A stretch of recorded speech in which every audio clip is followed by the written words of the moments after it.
네, 접근성을 높이기 위해서 마이크로소프트사에서 어떤 노력을 하고 계신지 자세히 살펴볼 수 있는 시간이었습니다. 다음은 질의응답 시간입니다. 오프닝에서도 안내드렸듯이 팀즈 Q&A 창에 질문을 올려주시면 연사님께서 실시간으로 답변을 드릴 예정입니다. 시작하기에 앞서 첫 번째 강연을 해주신 웬디 치솜은 현지화의 시차로 인해서 라이브로 참여가 어려운 점 양해 부탁드리며, 이에 대한 질문은 세미나 종료 후에 저희가 취합해서 답변을 드리도록 하겠습니다. 그럼 두 번째와 세 번째 강의를 해주신 두 연사분들을 모시겠습니다. 먼저 두 번째 세션을 강의해 주신 링키즈웹 접근성 팀의 김혜일 팀장님이십니다. 안녕하세요. 김혜일입니다. 네, 안녕하세요. 다음은 세 번째 세션을 강의해 주신 마이크로소프트 IoT MR 사업부의 이건복 팀장님이십니다. 예, 안녕하세요. 마이크로소프트 이건복입니다. 네, 안녕하세요. 오늘 두 분 모두 귀한 시간을 내어주셨는데요. 유익한 강연을 해주셔서 진심으로 감사드립니다. 그럼 본격적으로 Q&A 시간을 갖도록 하겠습니다. 저희가 세미나 신청 과정에서 미리 받은 질문들이 있는데요. 이 사전 질문을 시작으로 실시간 Q&A를 이어가 보도록 하겠습니다. 첫 번째 질문입니다. 두 연사분께 드리는 공통 질문인데요. 발달장애인 관련 기기는 다른 장애에 비해 적습니다. 발달장애인을 위한 보조공학 기기로 AI 활용이 가능할지, 가능하다면 해당 기기 개발에 있어서 한국장애인고용공단에 기대하는 역할은 무엇인지 궁금합니다. 라고 질문 주셨는데요. 먼저 이건복 팀장님께서 답변 주시겠습니다. 예, 발달 장애도 두 가지로 나눠서 자폐성이냐 아니면 지적 장애에 따라서 좀 다를 수 있다라고 생각이 들고요. 일단 인공지능 기술을 이용을 해서 여러 가지 어떤 증상에 대한 부분들을 좀 완화시킬 수 있는 아이디어가 필요할 것 같습니다. 가령 예를 든다면 소리에 특히 민감한 어떤 자폐성 그 증상이 있는 경우에는 그 소리의 데시벨을 측정을 해가지고선 보호자 또는 주변 교사분들한테 알려주는 서비스들을 생각해 볼 수도 있고요. 또 아니면 행동에 대한 가이드를 인공지능 카메라를 이용을 해서 해볼 수도 있습니다. 근데 가장 중요한 것은 이런 단체에서 필요한 어떤 기초적인 데이터를 수집할 수 있다라면, 현재까지 아직 그런 데이터가 많지 않기 때문에 그런 데이터를 수집할 수 있는 부분이 가능하다라면 도움이 될 수 있을 거라고 생각이 듭니다. 네, 답변 감사합니다. 그럼 이어서 김혜일 팀장님 답변 부탁드립니다. 네, 발달 장애인 쪽에서 의료적인 부분하고 직업적인 부분에서 얘기를 할 수 있을 것 같아요. 의료적인 부분에서는 그 장애인이 스트레스로 인해서 흥분 상태가 되거나 긴장 상태가 왔을 때 그거를 해소하는 프로그래밍이 돼 있다면 그 오디오 효과나 비주얼 효과를 이용해서 긴장을 스스로 해결해 나갈 수 있도록 옆에서 어시스트하는 기술들이 나올 수 있을 것 같고요. 그리고 직업 생활하는 데 있어서는 업무 매뉴얼을 그대로 보고 따라하는 거는 상당히 어렵거든요. 그래서 AI 시스템이 현재 상황을 좀 파악을 해서 이 발달장애인 그 직무를 수행하는 데 있어서 앞으로 어떤 행동을 해야 하고 다음엔 어떤 단계까지 진행해야 하는지를 음성이나 비주얼적인 것들을 활용해서 표현해 줄 수 있다면 도움이 되지 않을까 생각합니다. 다양한 측면에서의 공단의 역할에 대한 답변 감사드립니다. 다음은 이건복 팀장님께 드리는 질문입니다. 다양한 보조공학기기 업체가 활용 가능하도록 AI 데이터 및 소스의 무료 배포 등 다양한 협력 방안이 궁금합니다. 라고 질문 주셨는데요. 이에 대한 답변을 부탁드립니다. 예, 이미 인터넷상에는 인공지능 관련된 어떤 소스 코드라든지 샘플 프로그램들이 사실 많이 공개가 되어 있습니다. 데이터 같은 경우에도 공공 데이터 같은 경우에는 이미 정부라든지 아니면 각 단체를 통해서 공개가 되어 있기 때문에 아마 어렵지 않게 사용이 가능하실 거라고 생각이 들고요. 하지만 일부 개인정보가 포함된 데이터라든지 아니면 특수 상황에 대한 데이터들은 사실 공개하기가 어려운 부분들이 있습니다. 그래서 그렇기 때문에 지금이라도 데이터를 수집하는 부분들이 저는 필요하다고 보고 있고요. 그래서 뭔가 인공지능 관련해서 많은 걸 새롭게 만들기보다는 이미 나와 있는 서비스들을 사용하는 측면으로도 생각을 해보는 것들이 저는 중요하다고 생각합니다. 지금부터 처음부터 개발하기보다는 이미 나와 있는 서비스를 활용하고 어디에 적용할 것인가에 대한 부분들이 사실은 더 중요하다고 저는 생각이 듭니다. 네, 구체적인 답변 감사드립니다. 다음은 김혜일 팀장님께 드리는 질문입니다. 대표적인 인공지능 보조공학기기 사례가 궁금합니다라는 질문을 주셨습니다. 답변 부탁드립니다. 네, 장애인 보조공학기기 쪽에서 인공지능 관련돼서 매력적인 부분이 뭐냐면, 인공지능 시스템은 센서하고 구동계 IoT하고 연결이 되는 부분들이 많거든요. 그래서 장애인이 신체적인 장애로 인해서 뭐 감각에 어려움이 있다거나 신체 활동에 어려움이 있을 때 도움을 받을 수 있는 부분이 무궁무진하게 많아질 것 같아요. 지금 나와 있는 시각장애인 관련 보조기구들만 한번 예를 들어보면 어, 그 글라스를 활용해서 카메라를 이용하는 거거든요. 오르캠 마이 아이라고 하는 보조기기가 있는데 그거는 앞에 제스처를 활용해서 명령을 인식하고 카메라에 비치는 텍스트 같은 걸 읽어준다거나 앞에 있는 모션에 대한 거를 인식시켜 준다거나 하는 보조기기가 있고요. 그리고 앱에서 활용하는 보조 기술 중에는 국내에서 나온 것 중에 설리번 플러스라는 앱이 있었어요. 그거는 사물인식 기술하고 OCR 기술들을 활용해서 그 시각적인 정보를 청각으로 들을 수 있도록 해주는 서비스입니다. 전에 듣기로는 이 설리번 플러스가 마이크로소프트의 비전 API를 사용하고 있다고 들었어요. 네, 답변 감사드립니다. 첫 번째 언급해 주신 워킹 마이아이는 저희 공단에도 이제 등록이 되게 된 기기인데요. 어쨌든 상세한 답변 감사드리고요. 마지막 사전 질문입니다. 이건복 팀장님께 드리는 질문이고요. 구조화된 정보 사회 속에서 장애인에게 필요한 기술일수록 충분한 교육을 통해 정보 격차를 줄여나가야 하는데 그 격차를 어떻게 줄여갈 수 있을지 궁금합니다라는 질문 주셨는데요. 답변을 부탁드립니다. 예, 뭐 접근성 측면에서는 이미 많은 노력들이 이루어졌습니다. 처음에 인터넷 웹사이트에 대한 접근성 가이드들이 나오면서 많은 웹사이트들이 이런 접근성 가이드에 따라서 웹페이지를 개발했고요. 그 다음은 많은 분들이 또 모바일을 이용을 하게 되면서 모바일 앱에 대한 접근성 가이드를 만들어서 모바일 앱에서도 어떤 전체적으로 이런 접근성에 대한 부분들을 증가하는 그런 노력들이 있었습니다. 물론 가장 중요한 거는 사회적인 인식이 좀 올라가야 되는 부분들이 있고요. 인공지능 서비스를 사용하는 측면에서도 이런 접근성에 대한 부분들이 반드시 고려돼야 되고요.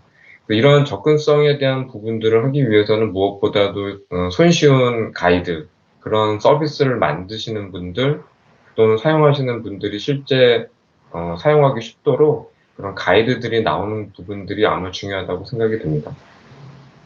네, 자세한 답변 감사드립니다. 그럼 지금부터는 오늘 강연에 참석하신 분들이 올려주신 실시간 질문에 대한 답변을 드리도록 하겠습니다. 먼저 이건복 팀장님께 드리는 질문입니다. 부산 발달장애인 훈련센터의 이선근 님께서 질문 주셨습니다. 발달장애인 학생들이 인공지능 기술에 좀 더 친근하게 다가갈 수 있는 방법은 무엇일까요? 라는 질문입니다.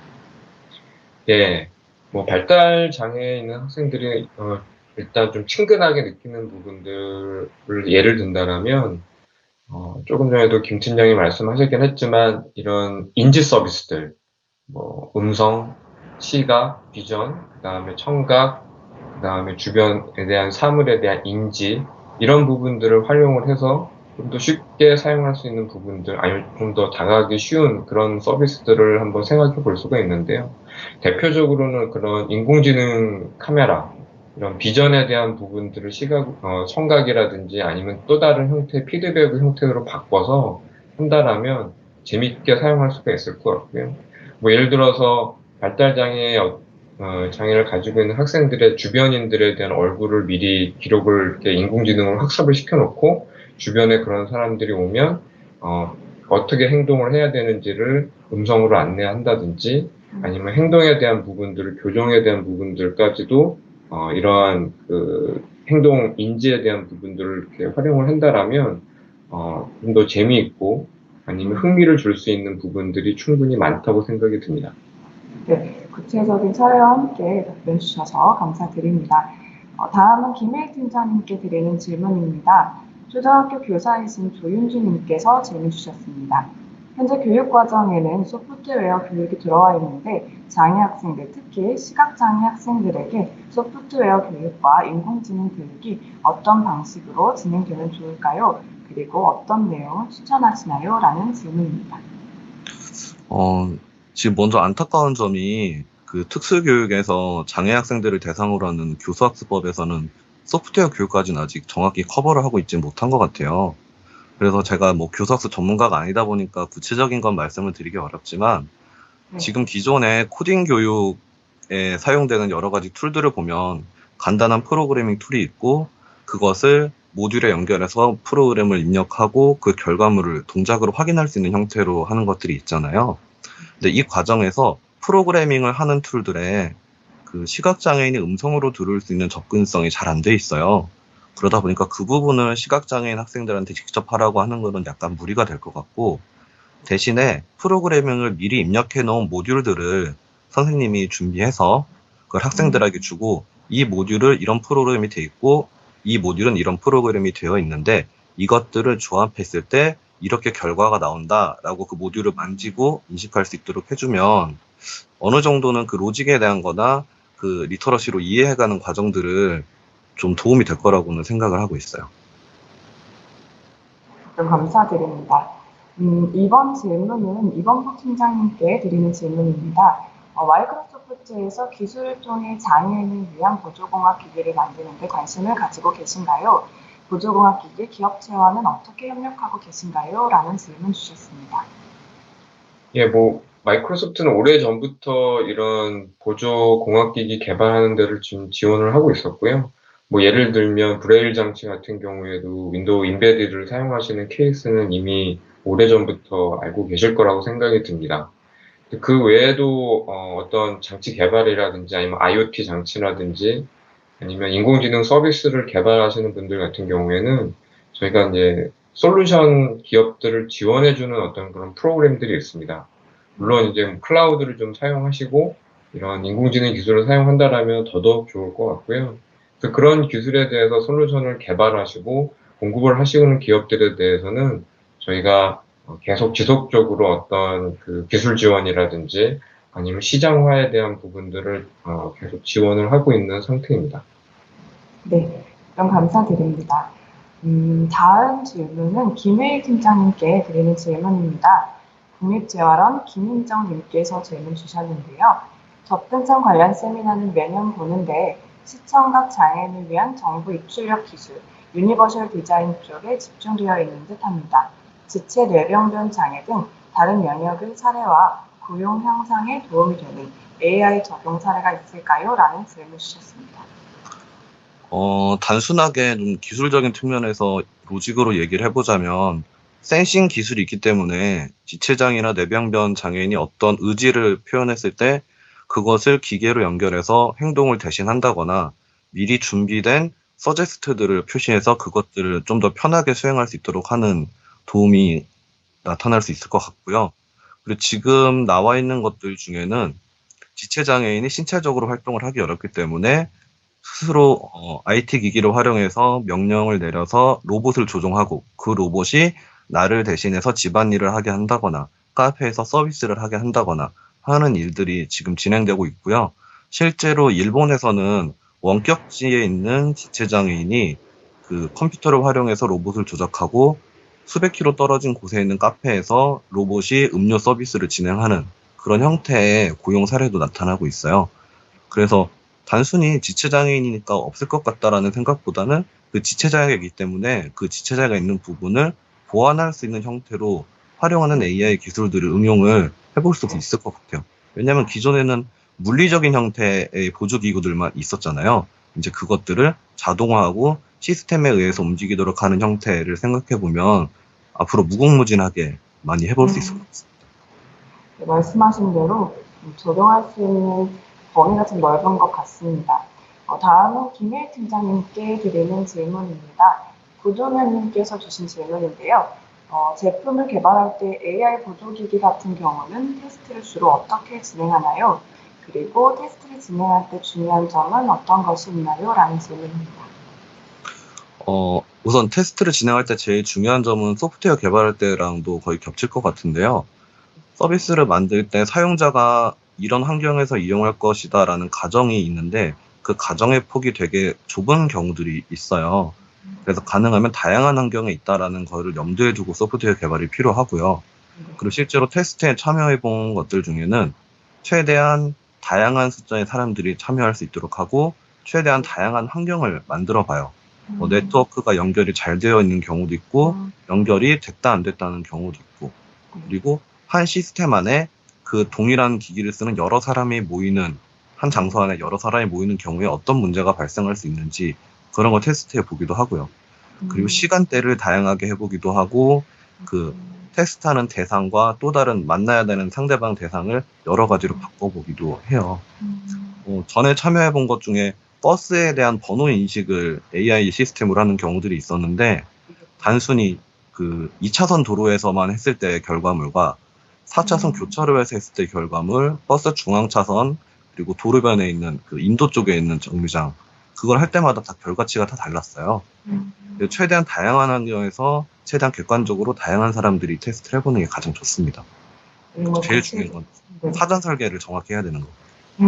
사전 설계는요. 굉장히 구체적인 사례와 함께 답변 주셔서 감사드립니다. 다음은 이범석 팀장님께 드리는 질문입니다. 웨어러블 로봇이 구조공학기기로 지원될 수 있는 때는 언제라고 보시나요? 라는 질문입니다. 예, 아무래도 웨어러블 로봇 하게 되면 지체장애를 가지고 계신 분들에 대한 뭐 관절이라든지 아니면 보행에 대한 부분들을 보조하는 장치를 말씀하시는 것 같은데요. 아무래도 이제 이런 부분들은 국내보다 해외에서 많은 부분들이 진행이 됐고 일부 적용된 사례들이 있습니다. 뭐 호주라든지 뉴질랜드 같은 경우에는 그런 관련 기업들이 이미 있습니다. 근데 국내 같은 경우에는 아무래도 이런 웨어러블 특성상 뭐 신체라든지 아니면 그런 기기들이 아무래도 국내 사정과 해외 사정이 조금 차이가 있기 때문에 적용하는 데는 조금 시간이 좀 걸릴 거라고 생각이 들고요. 하지만 뭐 이건 시간적인 문제일 수도 있긴 하겠지만 조만간 그런 그 웨어러블 로봇에 대한 활용들이 조금은 그 많은 증가가 있을 거라고 생각합니다. 굳이 이제 장애가 아니라 아니면 고령화에 대한 문제라든지 여러 가지 이슈가 있기 때문에 좀더 적극적으로 도입이 될 거라고 생각이 들고요. 하지만 이제 정부의 어떤 그런 지원 정책이라든지 그런 부분들은 아무래도 새로운 형태이기 때문에 뭐 조금 더 그런 필요가 좀 지켜볼 필요는 있을 것 같습니다. 네, 답변 감사드립니다. 질문이 지금 계속 올라오고 있는데요. 아쉽지만 시간 관계상 Q&A는 여기에서 마무리하도록 하겠습니다. 못다한 답변은 저희가 취합해서 질문 주신 분들께 서면으로 전달하도록 하겠습니다. 그럼 이것으로 AI for Accessibility 온라인 세미나를 마치도록 하겠습니다. 끝까지 참석해 주신 여러분 진심으로 감사드립니다. 끝으로 이번 온라인 세미나 만족도 조사에 응해 주시기를 부탁드립니다. 만족도 조사 링크는 사전에 안내 문자에 함께 담아 보내드렸으니 많은 참여 바랍니다. 앞으로도 한국장애인고용공단과 마이크로소프트, SK텔레콤이 지향하는 장애인을 위한 접근성 향상에 여러분의 많은 참여와 관심을 부탁드립니다. 감사합니다. 감사합니다. 감사합니다.